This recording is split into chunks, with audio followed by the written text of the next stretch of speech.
మిత్రులారా నమస్తే. ఇంతకీ ఈ యుద్ధంలో ఎవరు గెలిచినట్టు అంటారు? ఇరాన్నా, లేదా ట్రంపా, లేదా నెతన్యాహునా? ఎవరు అంటే కొందరు ట్రంప్ అని, కొందరు ఇజ్రాయెల్ అని, కొందరు ఇరాన్ అని అంటారు. కానీ మొత్తం జరుగుతున్నటువంటి విషయాలు చూస్తూ ఉంటే పాకిస్తాన్ గెలిచిందేమో అనిపిస్తుందండి. లేదా ఇంకా చెప్పాలంటే చైనా గెలిచిందా అని చెప్పాలండి. ఇంకా చెప్పాలంటే రష్యా గెలిచిందా అని చెప్పాలండి. ఎందుకు ఏమిటి అనేది ఈ వీడియోలో చర్చిద్దాము. మరి మన పొరుగున ఉన్నటువంటి ఒక టెర్రరిస్ట్ కంట్రీ, మనం ఆ కంట్రీ గురించి చెప్పుకునేటప్పుడు it is a terrorist country అని అంటాం కదా. ఆ టెర్రరిస్ట్ కంట్రీ ఈ రోజున ప్రపంచమంతా వినాశనం అంచున ఉన్నప్పుడు ఈ యుద్ధ బీభత్సాన్ని ఆపడానికి దౌత్య రంగంలోకి దూకి ఎందుకు సక్సెస్ అయ్యింది, ఎలా సక్సెస్ అయ్యింది, ఈ మొత్తం సినారియోలో మన విశ్వగురువు ఎక్కడున్నాడు? ప్రపంచ శ్రేయస్సు, మా శ్రేయస్సు, ఇదే మా సనాతన ధర్మం అని చెప్పి కదా, వారు కాదియే పాప అని చెప్పి కదా పొగిడించుకున్నాం. మరి ఈ సందర్భంలో మనం ఎక్కడున్నాం?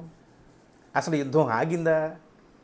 అప్పుడే విజేతలు పరాజితులు అనేటటువంటి ముద్ర వేయడానికి మొత్తం అంతా కూడా వాతావరణం సద్దుమణిగిపోయినట్టేనా, శాంతియుత వాతావరణం నెలకొన్నట్టేనా అంటే అదంతా ఏం కాదండి.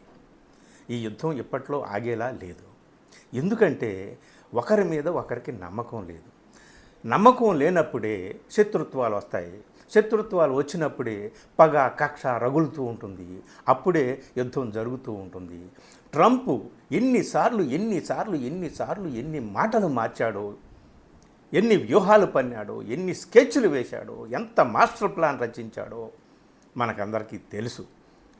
ఇదిగో ఇక మొత్తం ఇరాన్ పురాతనమైనటువంటి సంస్కృతిని సమస్తాన్ని కూడా నాశనం చేసేస్తున్నాను, ఈ ప్రపంచం అంతా కూడా సివిలైజేషన్ ఎలా విధ్వంసం అయిపోతుందో చూస్తుందని చెప్పేసి బెదిరించాడు. బెదిరించిన కొన్ని క్షణాల్లోనే ఆయన మళ్ళీ కాల్పుల విరమణ అని అన్నాడు. సో మనం వెనక్కి వెళ్ళొద్దు. ఇప్పుడు మనం ఈ వీడియోలో మాట్లాడుకోవాల్సింది ఏమిటి అంటే, మన విశ్వగురుడు ఎక్కడున్నాడు? ఎందుకు మన పొరుగున ఉన్నటువంటి టెర్రరిస్ట్ కంట్రీ ఈ రోజున ప్రపంచ యుద్ధాన్ని ఆపేటటువంటి స్థితికి వెళ్ళింది? మనం ఎందుకు వెనకబడి ఉన్నాం అనేటటువంటి ఒక మాట ఇక్కడ మాట్లాడుకోవాలి. ఈ వీడియో ఉద్దేశం అది.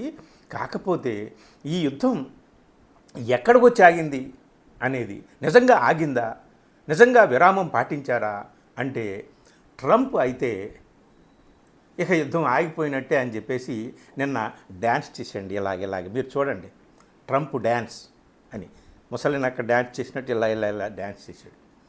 అసలు ఏమిటి అంటే, తన ప్రజల ముందు, తన దేశం ముందు, లేదా ప్రపంచం ముందు నేనే విశ్వ విజేతను, ఈ యుద్ధంలో నేనే గెలిచానని చెప్పుకోవడం కోసం అన్నమాట. ప్రపంచం అంతా చూస్తూ ఉంది, అంత కళ్ళు మూసిపోయి ఏమీ లేదు. సో ట్రంప్ అలా అంటుంటే ఇరాన్ అక్కడ సంబరాలు చేసుకుంటుంది. అందరూ కూడా ఇరాన్ పతాకాలు పట్టుకొని వీధుల్లోకి వచ్చి అద్భుతంగా మేం గెలిచాము అని చెప్పేసి వాళ్ళు సంబరాలు చేసుకుంటున్నారు. ఈ వాతావరణం ఇలా ఉంటే ఇక పోన్లే అంతా శాంతించింది అని చెప్పేసి అనుకుంటుంటే ఇజ్రాయెల్ లెబనాన్ మీద దాడి చేసి దారుణమైనటువంటి కాల్పుల విరమణ ట్రంప్ ప్రకటించినటువంటి కొన్ని గంటల్లోనే లెబనాన్ మీద దారుణమైనటువంటి 100 మందిని చంపేశారు, చిన్నారులతో సహా. బీభత్సాన్ని సృష్టించింది. మరి ఇజ్రాయెల్ ఏమనుకుంటుంది? ఈ కాల్పుల విరమణ ఇజ్రాయెల్ అంగీకరించడం లేదా? నెతన్యాహు అంగీకరించడం లేదా? ఈ డీల్ని ఆయన అంగీకరించడం లేదా? ఈ యుద్ధం ఆగాలని ఆయన కోరుకోవటం లేదా? ఇది ఈ నేపథ్యంలో మొత్తం యుద్ధాన్ని ఆపాలి, యుద్ధ బీభత్సాన్ని ఆపాలి అని చెప్పి కంకణం కట్టుకొని ముందుకు వచ్చినట్టుగా పాకిస్తాన్ ప్రధాని షాబాజ్ షరీఫ్ కానీ, అక్కడ army chief admiral Asim Munir కానీ వీళ్ళందరూ రంగంలో దిగారని. పాకిస్తాన్ ముందు ఉంది, టర్కీ ఉంది, ఈజిప్ట్ ఉంది. వీళ్ళు రాయబారాలు నడుపుతున్నారు ఇరాన్కి అమెరికాకి మధ్య అనేటటువంటి వార్తలు మనం వింటున్నాం.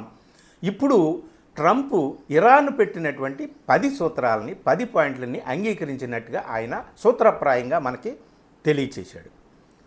దీని మీద కూర్చొని మనం మాట్లాడుకోవచ్చు. ఈలోపు మనం యుద్ధ విరామాన్ని పాటిద్దామని చెప్పేసి నెతన్యాహు ఈ డీల్ కుదిర్చేలా లేడు. యుద్ధం ఆగాలని ఆయన అనుకోవటం లేదు. ఎందుకంటే మొత్తం గల్ఫ్ సామ్రాజ్యానికి అంతటికీ కూడా తానే మహారాజుగా కావాలి, దానికి అమెరికా తోడ్పడాలి. నెతన్యాహు మాట విని అమెరికా, ముఖ్యంగా ట్రంప్ ఈ యుద్ధ వాతావరణాన్ని, యుద్ధ బీభత్సాన్ని, ఈ భయానక దృశ్యాన్ని ప్రపంచానికి చూపించాడు.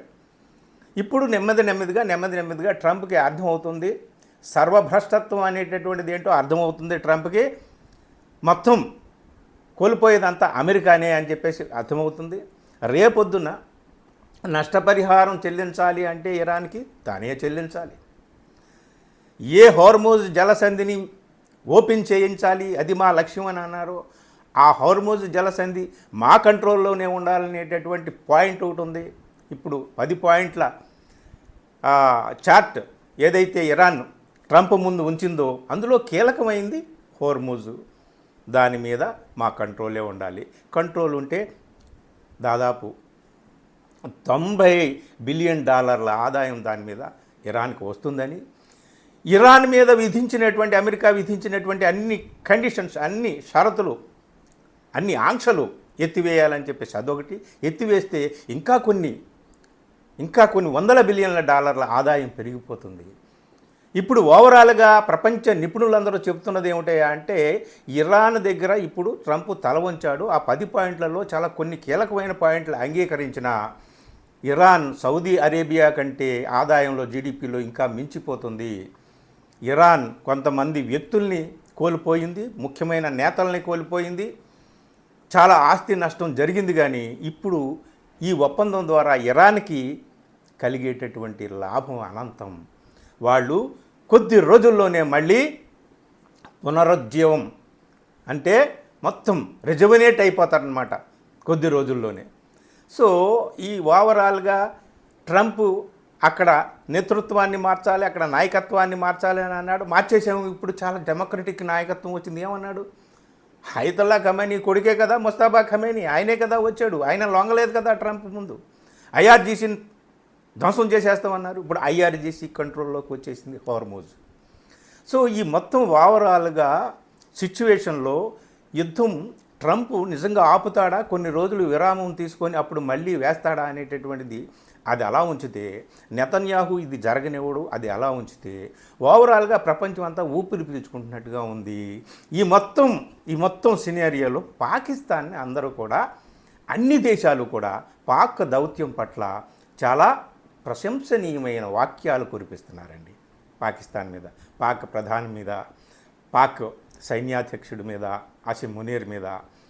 సో ఎంత గొప్ప పని చేశారని చెప్పేసి, అంటే పాక్ దౌత్యంలో, రాయబారంలో ఈ యుద్ధాన్ని ఆపడానికి ఈ మేరకైనా పాకిస్తాన్ చాలా కృషి చేసింది. దాని వెనక చైనా కూడా ఉంది. చైనా ఏ విధంగా ఉంది? సైకలాజికల్ ఫోర్స్ పెట్టాడు ట్రంప్ మీద చైనా పైకి సీన్లో కనిపించదు, కానీ ఇరాన్ బలవంతా చైనాదే అనమాట. ఎక్కడి నుంచి వస్తున్నాయి ఆ క్షిపణులు, మిసైళ్ళు ఎక్కడి నుంచి వస్తున్నాయి, ఆ డ్రోన్లు ఎక్కడి నుంచి వస్తున్నాయి, అత్యంత ఆధునికమైనటువంటి శక్తివంతమైనటువంటి ఆయుధాలు ఎక్కడి నుంచి వస్తున్నాయి? చైనా నుంచి వస్తున్నాయి. చైనా వెనక ఉంది. కాబట్టి చైనా కనిపించకుండా సీన్లోనే ఈ మొత్తం వ్యవహారంలో విజేతగా నిలిచింది. పాకిస్తాన్ కూడా విజేతగా నిలిచింది. ఈ మొత్తం వ్యవహారంలో మనం ఎక్కడ ఉన్నామంటే విశ్వగురువుని అని చెప్పుకుంటూ మనం సీన్లో ఎక్కడ సోదిలో కనిపించకుండా వెళ్ళిపోయాం. ఎందుకంటే యుద్ధం మొదలైంది